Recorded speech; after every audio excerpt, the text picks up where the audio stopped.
so I'm out for a run, but it has nothing to do with the fact that Thanksgiving is tomorrow.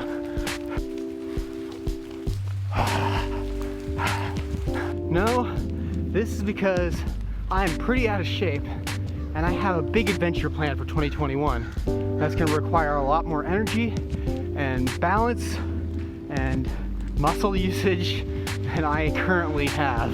The adventure is going to be kept a secret for now, but the training is really worth talking about.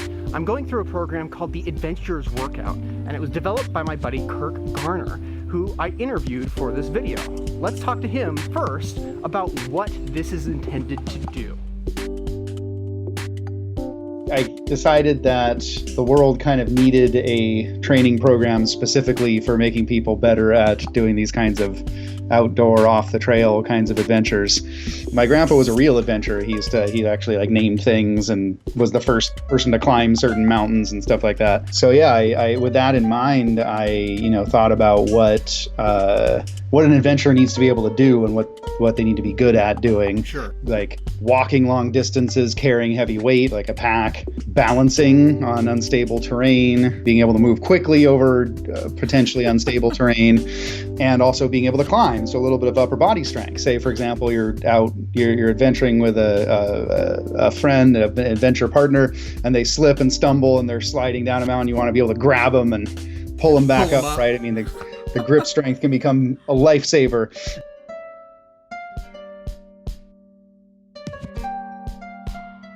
So your hands are obviously very close together, it's not necessarily a problem, but you'll get an even better workout, an even better pull-up if you put the towel through both of those rings, since you do have that kind of setup and you have your hands a perfect distance apart, really. I mean, that's a great way to do them. So already done with towel pull-ups. Yep. Yeah. That did not that was it. It was like, nope, I'm doing regular pull-ups. Right. So the right thing to do is if you're hitting failure with a particular exercise, switch to the easier version of that so you can get a reasonable number of reps out for each set that you're doing. There's two ways of using those things. Which one is just squeeze it a bunch of times until you can't squeeze it anymore. Should be training to failure for reps. The other way of doing it would be to hold it. Squeeze it closed and just hold it until your grip starts opening, and then you can let it go. The real life application is to hold something heavy for a while or hold up your own weight for a while on your hand. So it's really more of an endurance aspect that we're looking for, a muscular endurance rather than a cardiovascular endurance. Sure. So you can start at the lowest weight and just hold it steady at that until you can hold that for probably about a minute and a half. We're trying to build strength, or more specifically muscular endurance, without building as much muscle mass. Strong and light is the name of the game, right? Because you're already carrying, a 40, 50, 60 pound pack, probably. And the lighter you are, the easier it is to balance. The lighter you are, the easier it is to walk long distances. Everything that you need to be able to do is easier if your body weight is lower. Because strength is mostly neurological rather than muscular, it has to do with practicing the movement a lot, whereas muscle size has to do with increasing the strain you're putting on the muscle each time you work it. So practice it a lot with the same amount of weight. Don't increase the amount of resistance that you're training with, and when you do increase the amount of resistance you're training with, increase it a bunch so that you're not increasing it gradually over time. You're stepping up. Found an interesting jungle gym here to use. This is good. Right. Oh, that's perfect. That bar is like just right. It's exactly the right height for me. Oh man, look at that. Oh, so hard. It is. 2. Nope, not 2. No. Lots of failure there. Yeah, and then you have a choice on your hands, which is to do partials or do negatives. What you kind of just did for your third one was sort of a partial negative. You went down a little ways and then you gave up and fell. So if you're doing negatives, you want to try to at least finish that negative, even if you have to move a little faster. Okay.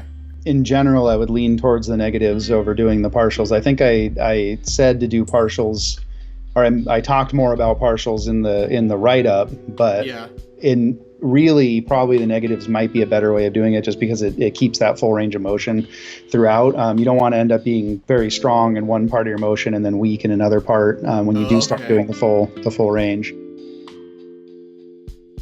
Okay, so you're doing partial depth at this point, right? Because probably you're not strong enough to do the full rep yet, which is fine. However, ideally your leg would not was up to the side and you're going down like that, right? Yeah. What you really want is your leg out in front. You want your leg out in front the whole time. You don't bring it up. You just hold it, kick it straight out in front of you, hold it there, and leave it pointed straight out the whole way up and down, if possible. Now that can be tough on your hip flexors, which is actually part of the exercise, because you want to build up the strength of the hip flexors. It's very valuable for hiking. So in other words, if possible, since your other leg's straight out, you'd be going down until your butt's basically touching your heel if you're doing full depth. Okay. Full range of motion. Yeah. That's one way of training these, is just do them as negatives. So you'd actually just slowly lower your body all the way down until you're basically sitting on the ground. Use both legs to get back up, or even both. And that trains the whole progression from the top to the bottom. Your back ends up curling forward just a little bit. So when you watch a video of yourself from the side like that, your back should look the same the whole way up and down. It should never change. So if it's curling in, that's going to make it harder actually. It distributes the weight differently and can actually make you fall over. It kind of feels like you're sticking your butt out if you're doing it right. In that case, I may want to switch to a smaller ledge for a little while and work up to that one. Yeah, generally that's what you would do with box jumps. You would start with the smallest box and then you work your way up to higher and higher. You'll want to work your way up to doing those a lot faster. Okay. But this is fine for starting out. It's a bit of an ab workout. It's a bit of a hip flexor workout too. Oh yeah. I love your straining face. This is great. Make Elliot suffer. It's an honest face. Actually, to develop your adventure spirit, you might want to learn how to school your face despite the intensity of the physical challenge. Right. Train the stoic, I'm ready for anything look, even though I'm hanging off the edge of a cliff using a single rope. Exactly. In a perfect world, those would be that fast. Okay. Oh, wow. So, okay. Eventually, it'll get there. Yeah. No rush on that. Okay, up on one leg and then whoop. Okay. Those are too hard for you. Yeah. I would not do those yet.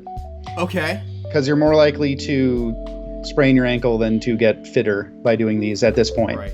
For these, what you can do is instead of hopping onto the same leg, what you can do is just hop onto the other leg. So you just, okay. Yeah. Hop over here and you land on that leg, and then you hop that way and land on that leg. There are a lot of exercises in this workout. There are.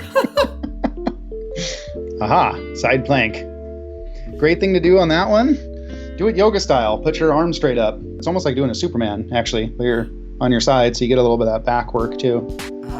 Okay. Okay, I'm satisfied with side plank. Let's move on.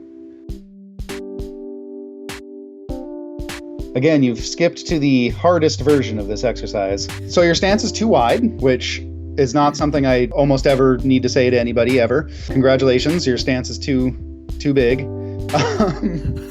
You do not need to kick your back leg that far back. So the perfect position is everything's 90 degrees when you land. I see what you're saying. Yeah. Again, the same thing with your back. Your back has a tendency to collapse a little bit. Keep it up. That'll help with the exercise. Otherwise, good. Excellent. You survived more of those than I expected you to. Yeah, I will put your feet a little bit wider. Okay. Your knees are a little bit parallel. They want to be just a tiny bit out. Just a tiny bit. Because right now what's happening is if you look at where your ankles are in relation to your knees, you're kind of getting this action happening. You want it to be straight up and down, right? So in order to do that, you take your knees out a little bit and your feet a little bit wider. And then the angle of your feet like that is just the natural angle that they take when, if you have them together and you just step out like that, it's just whatever the natural angle is so that they're not, like this. Your back position was much better in those than like all the other exercises. Since the one leg squats are quite a struggle right now, you can do these up to 40 Okay. and then come back at the one legs. I like the idea of building your strength in a proper alignment rather than having you do exercises that are, at or beyond the limits of your abilities that end up, compromising your form. So Sure. that's actually a good angle to look at your stride a little bit, because I'm seeing the same thing that I saw in the squats, which is that your ankles are. Okay. So that's going to really cause you issues, especially in your knees.